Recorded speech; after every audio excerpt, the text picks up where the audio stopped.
We are doing the Torah of Tzvat. In many ways, the Tzvat was maybe the reason I got into this entire project to begin with. I'm assuming many people here have been to Tzvat. I can see some of the people on this particular Zoom have also themselves had children who lived in Tzvat. Maybe you're wondering what Tzvat is. Maybe you're wondering what makes it special. How did it come to be what it became? Hopefully, many of your questions will be answered here. Tzvat really becomes the place, the locality, the materialization of so much of the both the angst and the creativity that came out of the expulsion of the Jews from Spain. So let's just jump into it. Um, we are moving, basically, we're catching the waves from the previous couple of lectures. We started with Shlomo Malcho, who himself was an exile from Portugal that brought about a lot of messianic hopes, and he actually becomes the teacher of many of the highlighted names, the featured names of Tzvat. Most importantly, Rabbi Shlomo Alkabetz and Rabbi Yosef Karo, both of whom we will learn a little bit more about in the course of this lecture, but they probably each need, maybe not each need their own. Certainly, Yosef Karo needs his own lecture all by itself. The the second lectures after Shlomo Malcho, who raised these messianic hopes, who was reported together with David Haruveni to have found this army of the lost 10 tribes, even went to the Holy Roman Emperor to see if he would give them guns to arm these members of the lost 10 tribes, which probably didn't exist. But nevertheless, that raised a lot of messianic angst. But the messianic angst did not belong to Shlomo Malcho all by himself. It was a lot of it was built up over years of oppression and as well the Kabbalah that was becoming quite an important intellectual force in Spain. And here we have from Rabbi Yehuda Chayat, who was one of the lights of Tzvat. He said, "Is explained that the Zohar was destined to be hidden until the last generation, when it shall be revealed unto man by virtue of its students. The Messiah will come, for the earth shall be full of the knowledge of the Lord, and that will be the reason for his coming." Kabbalah is the Zohar is why is the Zohar not written at the same time as the Talmud? Maybe it was. Why did the Jews not study the Zohar for all these years when the Talmud was being studied in yeshivot? Well, it was kept secret for a reason. Why did it now become something well known because of Moshe de Leon? Answer is the time for the Zohar was here. The birth pangs of the Messiah were felt. The pain of labor, so to speak, was the expulsion from Spain, Portugal, all of the travails of the Jews in the years hence. And here you have the Zohar coming to be the cure before the disease. And now we have the cure. Now we can study this. We can literally bring the Messiah by the study of the Zohar. In the Medrash Ne'elam of the Zohar, it wrote, Chayecha, I yachzeru b'tshuva, I should say Reish Kenisha o Rabba Kenishta, one community or a whole community, a head of a community, a whole community, b'schutam yitkanes kol galuta. In their merit, the entire exile will be redeemed. There'll be So this is the sort of the intellectual underpinning of Tzvat. This is what Gershon Sholem says is if Tzvat had a bumper sticker, this might be it. Is that if one community can be a perfect community of teshuvah, so we can bring the redemption. And just sort of another quote on the same theme. The only path to Mashiach. The Avram Azulai writes in his commentary on the Zohar, Matzati katuv kimasha nigzel lemala shelo yitasku b'chachmat ha'emet. There was once an edict that people shouldn't study the Kabbalistic texts, at least begalui, out in the open. Hayel Zman Katsuv, that was for a particular time. Ad Tashlum Shnat, should say Shnat Haran, the year 1490. Interesting year. Umisham ve'elech Yikra. Afterwards, it should be said, Dora Batrav Hutra Hagzera. This is the last generation, and the edict not to say the Zohar in public has been erased. It is so that great and small alike should deal with the Zohar. They should study the Zohar. Why?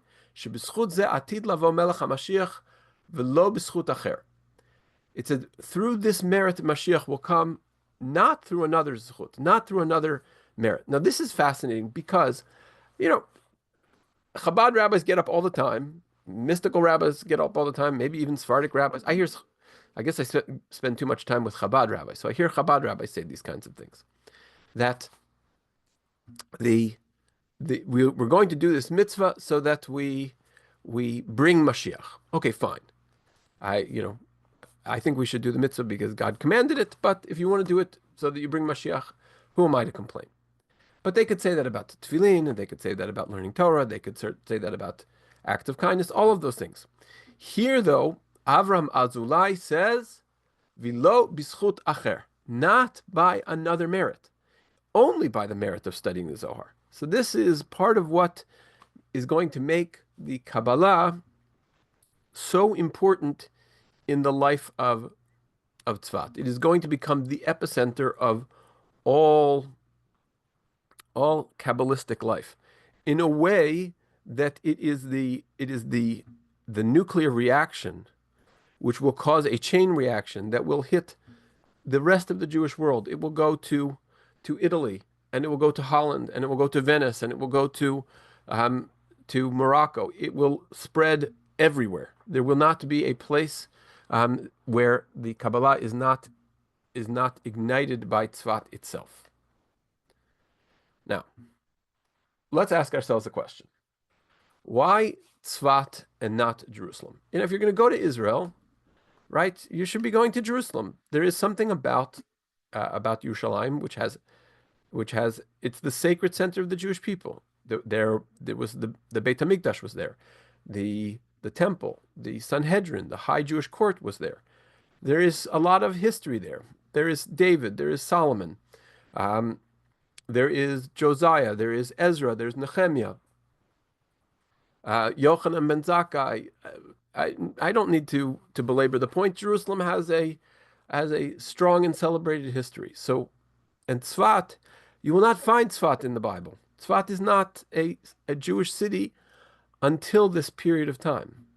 So there are a couple of reasons for Tzfat and not Yerushalayim. One of which is that Tzfat is actually a city which is where Jews made it quite unhospitable for other Jews. It was a place of if you will, a rarefied group of Jews who had been there for a long time. They did not necessarily invite others to join them. Also, the Ottoman Muslims who lived in Tzfat were not particularly hospitable to Jews. There were a lot of tax issues.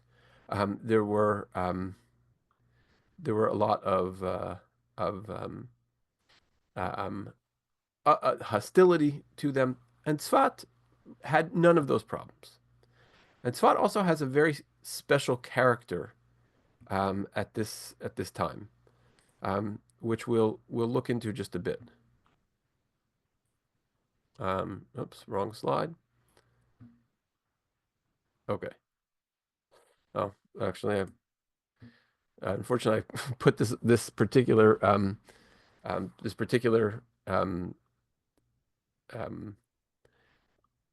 presentation together. This was one of those that had so much information that I was kind of in an unfortunate rush to get everything together.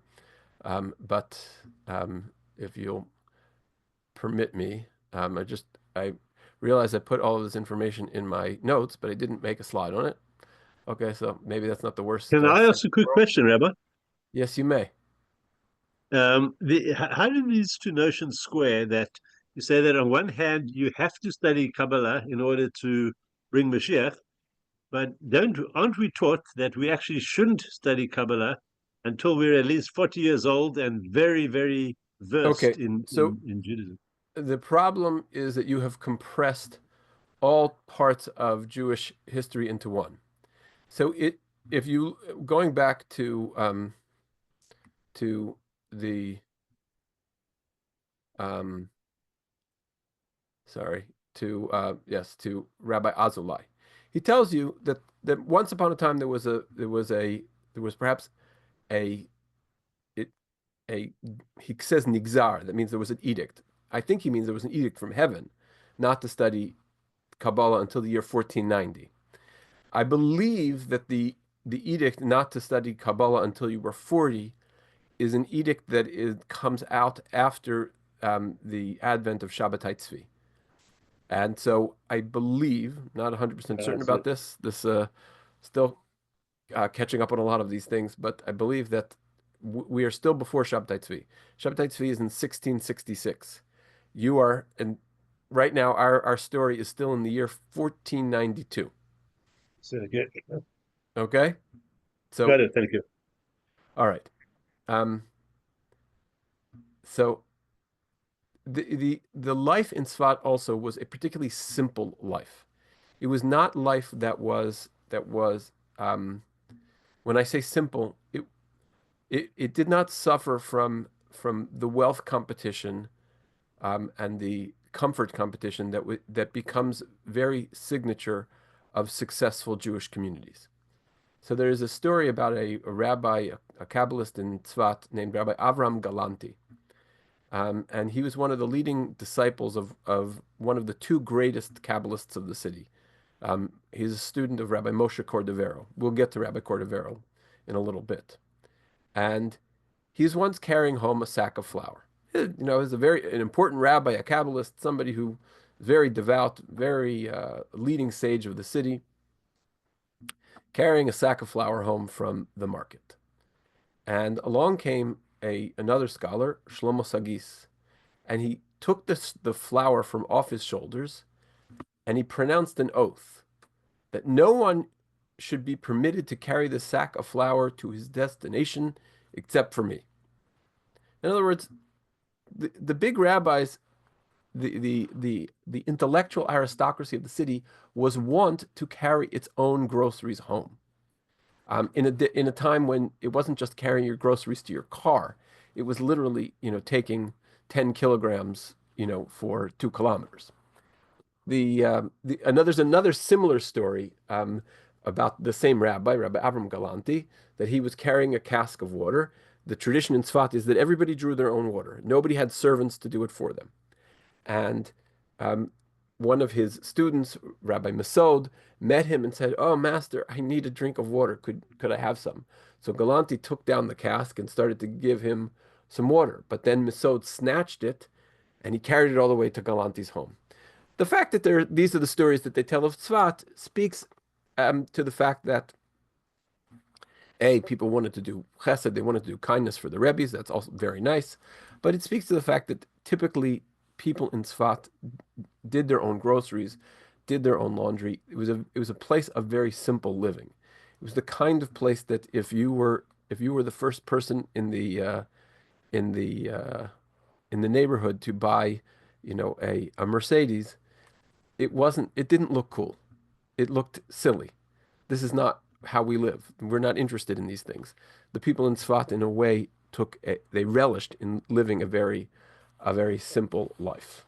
Um, um, okay. The chief rabbi of Tzfat in 1496, Rabbi Farez Kolobi, um, kept a little shop. That's how he had a food store. That's how he made a living. It wasn't a place where rabbis had pensions and stipends. It was a place where people did enough work to feed themselves and then engaged in other kinds of things. Okay.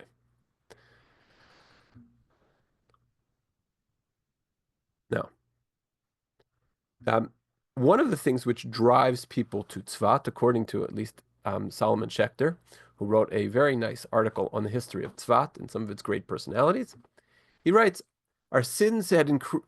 This is from Avram ben Shlomo of Turiel. He's amongst the exiles from Spain. And he says, our sins had increased over our heads, and our trespasses had grown up unto the heavens, seeing the evils and the sin and the terrible pride so rampant among the Jews in the kingdom of Spain.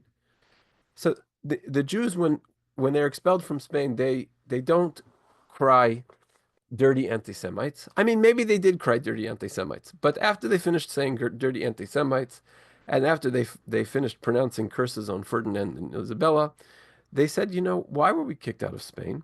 They say, well, mipnei chata'enu galinu, because of our sins, excuse me, we were exiled. And so they are looking for expiation of their own sins. And so this expiation is, it is to this need that we have to attribute the fact that a large number of exiles were impelled to emigrate to the Holy Land. So this is Solomon Schechter in his article on Tzfat. Now, this sort of roughly jives with the way I would expect life to unfold. Now, first of all, you have to appreciate that the people who were exiled from Spain, the Jews who were exiled in Spain, these were the frummest Jews. These were the most connected Jews, because if you remember in 1391, when all the Marranos were created, what you have is you have the people who had weaker knees, so to speak, or less committed to Judaism. They took the cross to save their lives. Now, it may well be that many of them were in such danger that they had no choice but to become secret Jews. But I think it's reasonable to say that, you know, the Jews who did convert, the Jews who did give into the conversion were more likely, or where they were the less robust of the Jews. Now there's a lot of debate between historians about the nature of the Marranos and who were they and how the Jewish community related to them and etc. But this much I think we can safely say is that those who remained Jewish after between 1391 and 1492 were in a way the cream of the crop of the Jewish community. Otherwise, they would have been absorbed into the mass of conversions. Now, this cream of the crop, you can see that you know, there are 60,000 of them that go to the Ottoman Empire, and that's not including the ones that ultimately go to places like Italy or Morocco or Algeria, but just to the Ottoman Empire. But somewhere around 5% of that group ends up in Tzfat. So that's not an enormous number. 5% of the people, you know, most people are like, okay, where is it good for us to live? They end up in the center of the Ottoman Empire in Istanbul, right? Thessaloniki was another very important place in Greece. It was a major Jewish community. There was a huge yeshiva there. Many of them ended up in Thessaloniki. Sarajevo had a reasonable, Belgrade. These all had, you know, reasonable Jewish presences. Shouldn't surprise us that most people ended up in Istanbul. Okay, and then there was a little group of people who ended up in Tzfat. But again, the ones who ended up in Tzfat ended up there for a reason, because it wasn't a destination. It wasn't a trading town. It wasn't a big port. It didn't have an old and storied Jewish history. It was a place that people ended up in because it had a very special kind of religious character. If you wanted to be in the land of Israel, again, Jerusalem was an inhospitable environment at that time. And Tzfat ended up being a much larger place than Yerushalayim. Okay. Rabbi, could you elaborate a little? Why was Jerusalem so inhospitable?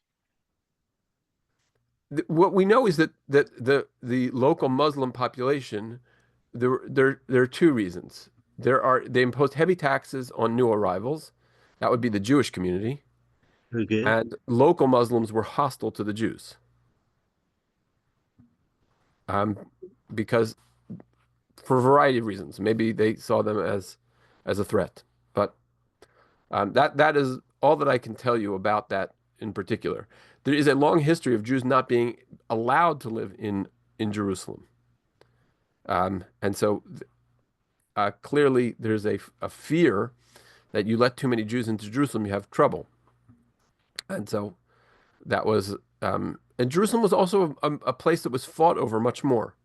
There was a lot of military action, and every time that the Jerusalem changed hands between the Christians and the Muslims, the Jews bled heavily. So, okay, now what I've tried to do here Is, for you, is Jerusalem still part of the Ottoman Empire, though, at this stage? yes, yes, 100%. That's it. Okay. I hate to tell you this, there was even a community in Gaza. I'm sure people, I have a feeling people are going to ask me to do a session on that, and maybe we need to. One of the most famous players in the Shabtai Tzvi controversy is a Jew named Nathan of Gaza, maybe the person most single-handedly responsible for the controversy.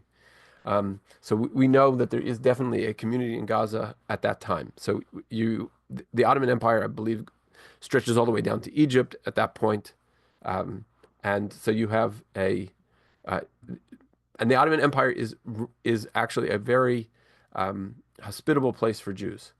When Jews want to publish their works about how horrible the kings of Spain were, they publish them in places like Istanbul. So anyhow, back to our story. So here's the Tzfat timeline. Um, there's a lot on this timeline, but I want you to just be able to take a bird's eye view of what Tzfat is. So first of all, it starts in almost the same time as the expulsion of the Jews from Spain. Rabbi Joseph Saragosi arrives and establishes the Jewish community of Tzfat with about 300 people, or 300 people sort of come to this point. Up until Saragosi, there really isn't much of a community in Tzfat, but he establishes a yeshiva there.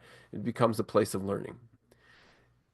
Rabbi Yosef Karo and Rabbi Shlomo Alkabetz, who were both, again, students in Thessaloniki, together with Shlomo Malcho, this person who ends up being the false Mashiach, they are both inspired to go to the land of Israel and carry on their Torah learning. Rabbi Yosef Karo spends maybe another 20 years in other parts of the Ottoman Empire and ultimately makes his way to Tzfat, together with Rabbi Shlomo Alkabetz.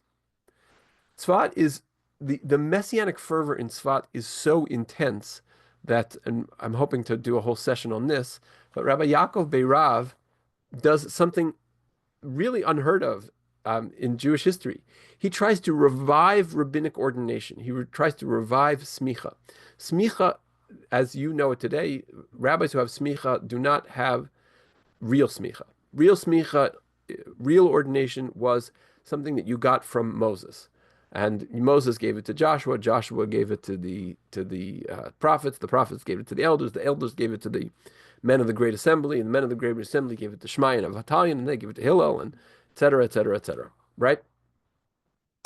Comes along the Roman Empire somewhere in the third or fourth century, and they kill the patriarch Rabbi Yehuda of the Sanhedrin, and we no longer have that kind of smicha. What kind of smicha do we have? Well, the kind of smicha that we have is when you have permission to teach in the presence of your Rebbe. So Yeshiva University gave me smicha, which means that I'm allowed to teach Torah. It's a license to teach Torah because otherwise you're not supposed to teach Torah in the presence of your teacher. That's what smicha is. But the real smicha of Moshe Rabbeinu, Maimonides has a conjecture that you can revive it if all of the great rabbis of your generation agree to it. The fact that Rabbi Yaakov Beirav, with 25 signatures of rabbis in Tzfat, including Rabbi Yosef Karo, believes that all of the important rabbis must be here. And Mashiach is knocking on our door. We've got to do this. So that is a remarkable moment in Jewish history. It doesn't work out exactly as they plan. Um, the 1548 and 1569 are two important dates. 1548 is the year that Rabbi Moshe Cordovero publishes his Pardes Rimonim, The Orchard of Pomegranates. This book is a very important book in Kabbalah, and we'll get a little bit more into that when we get to Cordovero. 1569 is another important one. Maybe the most important rabbi in all of Tzfat is Rabbi Isaac Luria, who is known as the Arizal, the sacred lion, or the lion of blessed memory. And he revolutionizes Kabbalah. For sure, his Kabbalah, we need to spend maybe a session on just to understand him and his works. He didn't really actually write anything. He taught it to a secret group of students, and then they propagate it. His chief student is the person who's right next to him, is Rabbi Chaim Vital. And Rabbi Chaim Vital didn't want his notebooks copied. He falls sick one year, and his brother takes a bribe of 50 gold pieces and lets his notebooks be copied. Those notebooks are copied. No sooner are they copied than the rabbis take it to Italy, and all of a sudden you have the Kabbalah is off and running in the hands of all of Europe. The first book is printed in Tzfat in 1653. I put that on there because that shows you that this becomes a very serious Jewish center, right? It's not just a place of poorly bathing mystics, who are sitting by themselves. It becomes a real Jewish center, an intellectual center that also becomes in a way the place where books are printed and sent to the rest of the diaspora. And the population reaches 15,000 before the end of the 16th century. That is very sizable for a city. That may be one of the largest Jewish communities in the world at that point, maybe outside of Istanbul, for a place that has no particular history or commercial value is really a remarkable thing. I don't think the community of Amsterdam is much bigger at that point.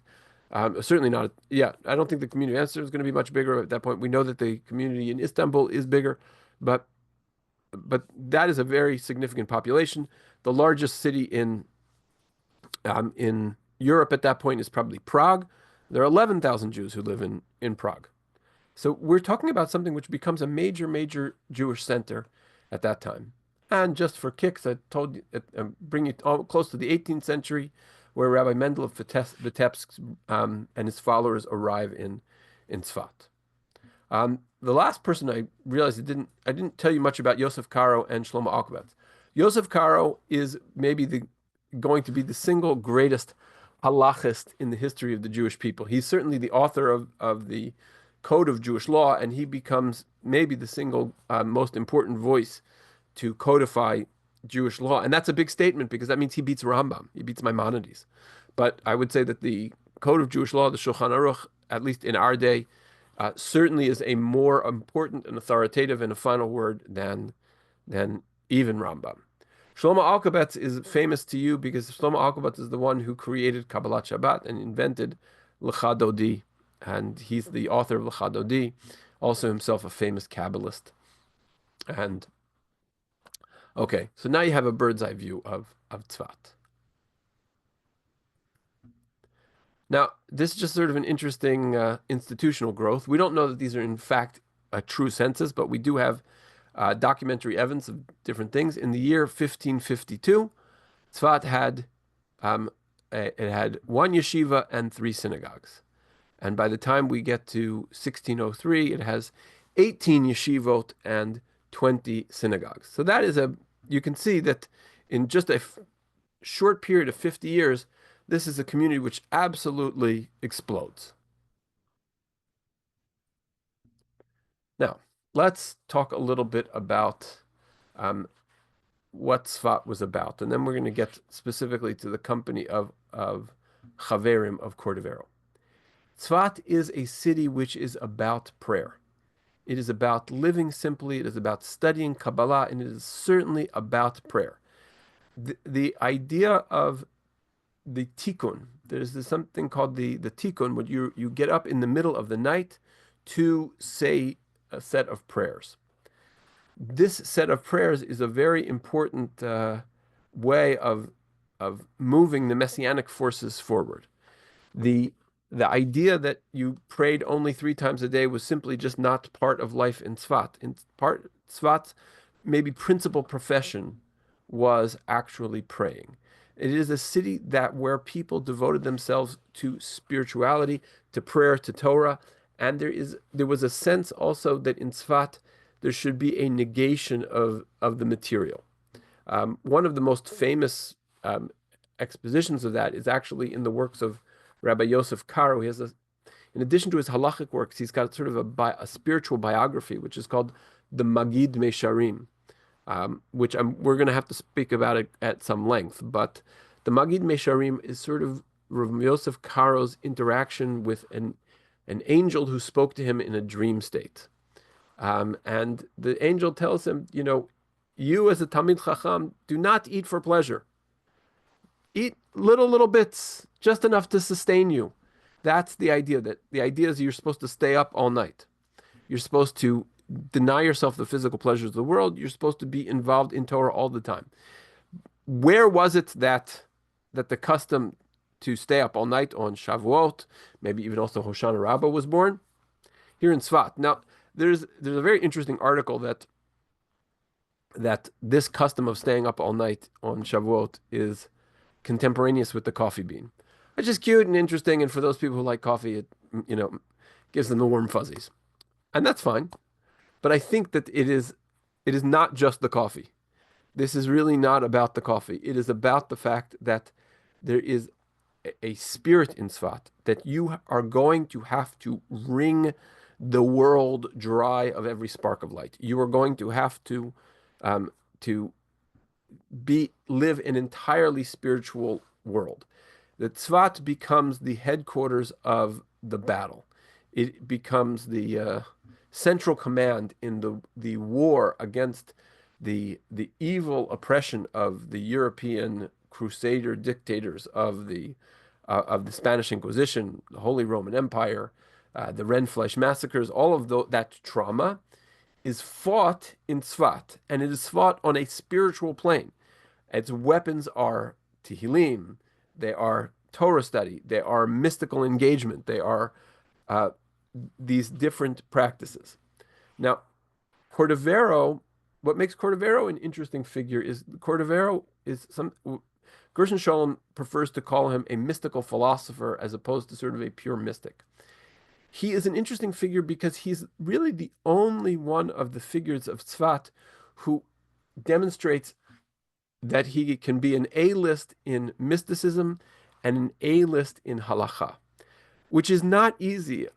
The tension that we're going to see later in Tzfat, I'll give you a taste of it now, but we'll see it later. Chaim Vital, there are letters that go out about 30 years or so after the death of Chaim Vital. There's some letters that have surfaced. We don't know how historically accurate they are, but that may not necessarily be the point. The stories that go out are that when Chaim Vital tried to teach Rabbi Yosef Karo, or when the Ari tried to teach Rabbi Yosef Karo Kabbalah, Yosef Karo fell asleep. The angel made him fall asleep because he was too much of a halachist and he wasn't ready to reach the Kabbalah. There's going to be a whole revolution where the Kabbalah is going to become more important than the halacha. But Yosef Karo is always going to be associated as the figure of halacha and not of Kabbalah. But Cordovero is recognized as a great Kabbalist, and Cordovero is such a good halachist that Yosef Karo praises him as one of the great students, considers him almost like a son. Yosef Karo is going to tell us that he's going to include a responsa written by Cordovero in his own collection of responsa. Meaning, Yosef Karo wrote a book, which is the She'elot U'Tshuvot, the responsa of Rabbi Yosef Karo, and in it he's going to include the responsa of some other rabbi. And who is that rabbi? That's Rabbi Moshe Cordovero. which we'll see actually. I have a slide on that. So Moshe Corvero, he's both. He's the halachist and the Kabbalist. He can be both of these things at once. And he is, in a way, his halachic sensitivities um, put together, or create, if you will, form for his Kabbalistic writings. His Pardes Rimonim remains one of the best organized codes of Kabbalah, or maybe the only one that you can call a code of Kabbalah. The writings of other Kabbalists um, are often disorganized because Kabbalah is very much about the connections between this and that and seeing all the different connections. The Pardes Rimonim of Cordovero is organized, and it becomes one of the best ways to understand how the various sfirot interact with each other, how the emanations come down, and how each one is different from its fellow. Okay, so we've learned a little bit about Cordovero and his writings, but what about this society of him? He has a company of Chaverim, and this is one of those ideas that there is a social benefit to working through the Kabbalah in groups, and there are rules to these groups. So one of the sort of the lists of priorities that this group lives by is do not divert your heart from the words of Torah. In other words, you're walking down the street, you should be thinking about Torah. You are washing your face, you should be thinking about Torah. You are buying your groceries, you should be thinking about Torah. Literally, you're buying meat for Shabbat, you are thinking, okay, this is going to be elevated for Shabbat, and there is going to be the shefa, the radiance that God brings down into my home for Shabbat. That's going to travel through this meat, and you are always on some level connecting these things to a spiritual dimension. Make your heart an abode for the Shekhinah. Do not be betrayed into anger, because anger was seen. The lesson is learned from Moshe Rabbeinu that anger sort of diverts people and takes them in all the wrong places. Do not go to banquets unless it's a religious occasion, which means there is no such thing as a nice dinner out with your wife. That's just not how things go when you are a Svat Kabbalist. The dinner is what you do to fuel yourself for your nighttime learning. And the pleasure that you take in this world is always subverted to some kind of spiritual goal. That the food that you eat is going to energize your Torah. Banquets are only there because there is a mitzvah, there's a bar mitzvah, there's a siyum haTorah, there's a completion of some section of Torah, there is a wedding. All of these things are mitzvot, and so okay, I have to go. It's someone's wedding. What choice do I have? I have to go. But just to simply have entertainment, that is not something. This is a very serious group of people. This is people who are very intentional. They see life as a very finite resource. And every minute is part of that finite resource. And so they're intentional about absolutely everything they do. They also have these very interesting gatherings. We'll see one even more interesting than this. But you meet with your fellow people every day for the purposes of discussing spiritual matters. And you're supposed to do it even with sinners. The idea is not that there is this sort of rarefied group of elites, but there is a mixing between those who are elites and those who are ordinary, and they discuss spiritual matters together. Do not speak evil of another creature, including animals.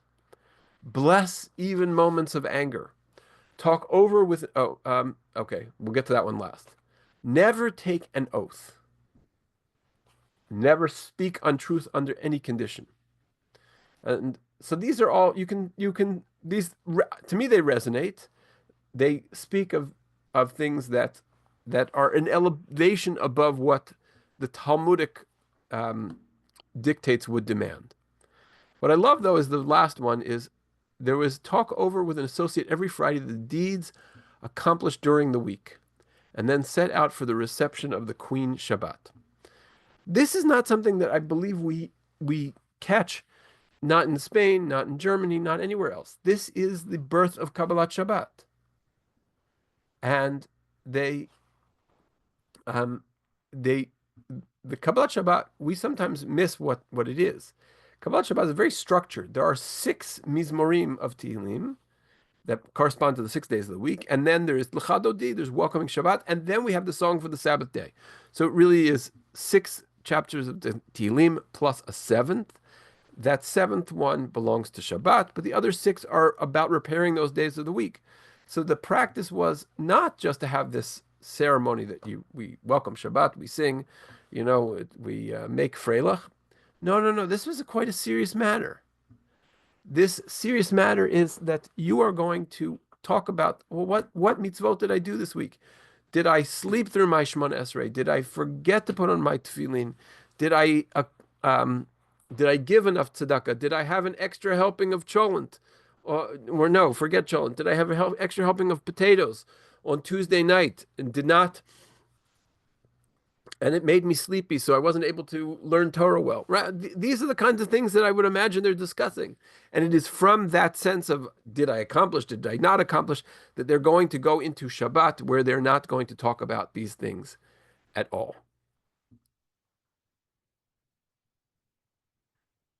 Now, to me, nothing speaks more about the culture of Tzvat than this particular piece. This is quoted by not Gershon Shalom, by Solomon Schechter, and it is the midnight ride of Avram Halevi Baruchim. This is not something I would suggest, by the way, in Shaughnessy, right? So what does he say? He gets up and he says, he goes through the town in the middle, goes to Tzvat in the middle of the night, and he says, Achai, Beit Yisrael, my brothers, brethren of Israel, Haterim tedu ki gvuratenu shchina hi begalut beglal avonotenu. Do you not know that it is because of our sins that the Shechina, that God's presence itself, is in exile? Beit mikdashenu le'arumat afar. Our temple is a hill of dirt. And for the Kabbalah says, is there are 2 polarities. There is either cleaving to God or there is exile. You're either close to God or you're far away from God. The worst state to be in is galut, is exile. That is a punishment. That is spiritual hell, right? That is the definition of the opposite of everything that you yearn for. You yearn for the cleaving to God, to be close to God. Exile is the worst thing. So he says, do you not know we're in this place? And our Beit HaMikdash, our temple, has been destroyed. Yisrael sovel minui hagalut hamara. It should be meoni hagalut hamara. That Israel suffers from the pain, the sufferings of this bitter exile. Shouldn't say hagvulot. It should be hagalut. Kedoshim ukdeshot nigzarim becherev v'nisrafim be'esh. Martyrs, women and men, are burnt by the fire. V'atem, you, achai, marshim la'atzmam litanei kshatem yishenim. It should say b'mitotehem, techem. You guys are taking pleasure. You are lying in your beds. He doesn't say you guys are taking pleasure. You're drinking too much wine. You guys are taking pleasure. You're having too much intimate time with your wives. His complaint is you're sleeping too much, and he's knocking on their doors at midnight. Right? Kumu achim.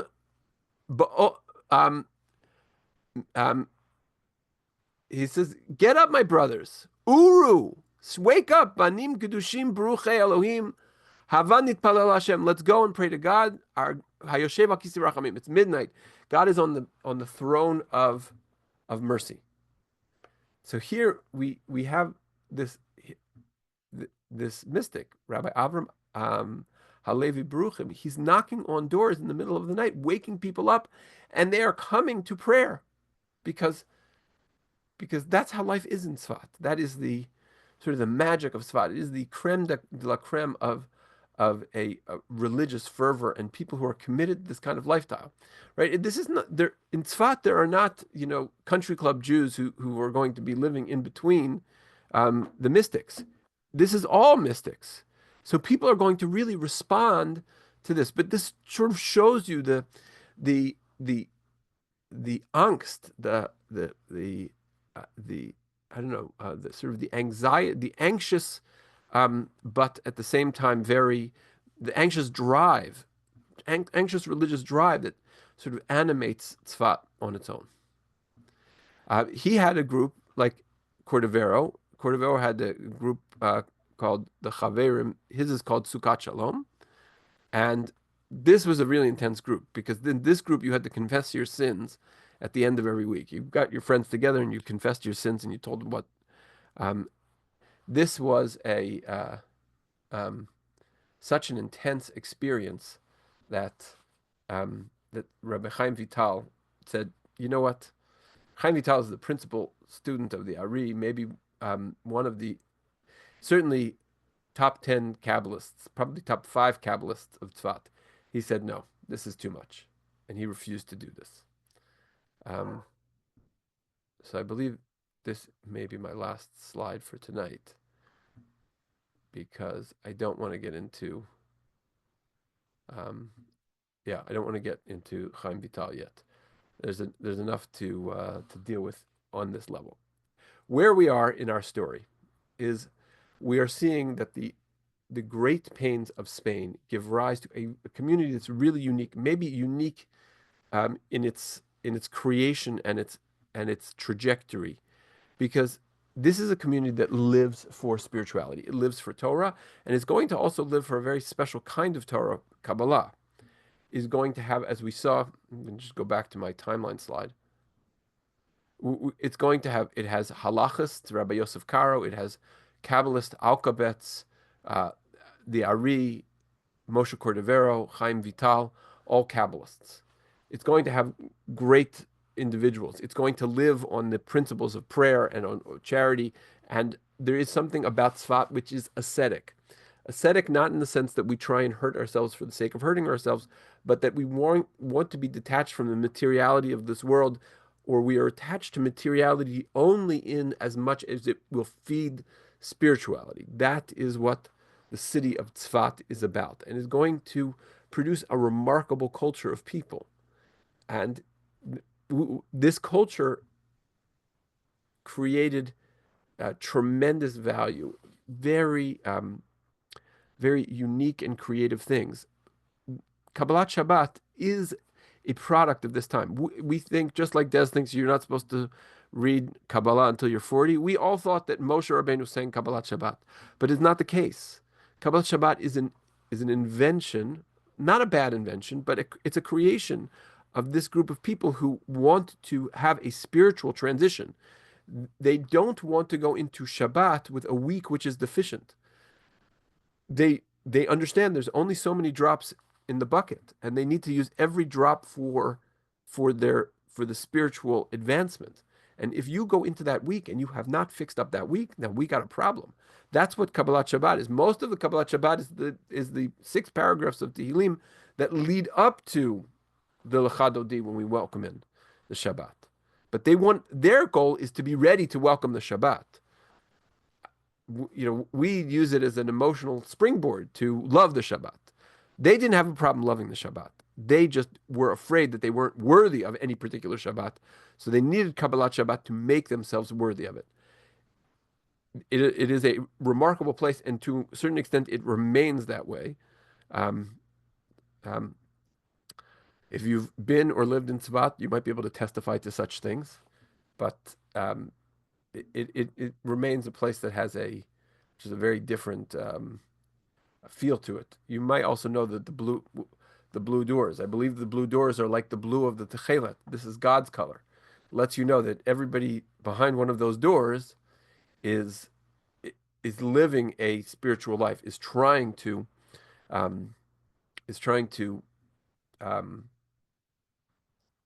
if you will, squeeze all the water out of that bucket. I'm avoiding some other metaphors, which we're going to have to get into much more significantly as we we get to the Ari and to Rabbi Chaim Vital. Okay, so I'm gonna